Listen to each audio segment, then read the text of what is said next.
খেয়ে বেরিয়ে পড়ি, কারণ অনেকটা লেট হয়ে গিয়েছিলো আর এখান থেকে যেতে যেতে অনেকটাই রাত্রি হবে। তো বাড়ি এসে আমরা এই যে আমি দুপুরে করে রেখেছিলাম তরমুজের জুস, ঠান্ডা ঠান্ডা এসে আমরা তরমুজের জুস খেয়ে নিলাম। তো শুধু পুরোটাই করেই রেখেছিলাম, শুধু এসে বরফ দিয়েছি আর স্প্রাইট দেওয়া বাকি ছিল, তো সেটাই আমি তৈরি করছিলাম।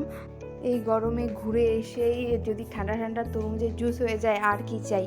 তো তোমাদের কার কার পছন্দ অবশ্যই জানি। আর দিদি তো মুখ ফুলিয়েছিল, তো তার জন্য বলছিলাম নে খা, মাথা ঠান্ডা কর। তো যাই হোক, ওর তো রাগ এখনও কমেনি, ওরকমই আছে। তো আজকে ঘুরতে বেরিয়েছিলাম, প্রথম দিকে তো খুব ভালোই ছিল, খুবই মজা করেছি আমরা। তারপর আসার পথে যে এই অবস্থা হয়ে গিয়েছিল, তো আর কি করব, মুডটাই খারাপ হয়ে গিয়েছিল। তো তারপর বাড়ি আসলাম, বাড়ি এসে এই ঠান্ডা ঠান্ডা জুস খেলাম। তো কেমন লাগলো এই আজকের এই ব্লগটা তোমরা অবশ্যই কমেন্ট করে জানিও। ভালো লাগলে অবশ্যই লাইক করে দিও আর আমার চ্যানেলটাকে সাবস্ক্রাইব করে দিও যারা নতুন দেখছো। তো দেখা হচ্ছে নেক্সট কোনো ব্লগে, ততক্ষণের জন্য সবাই ভালো থেকো, সুস্থ থেকো, বাই সবাইকে।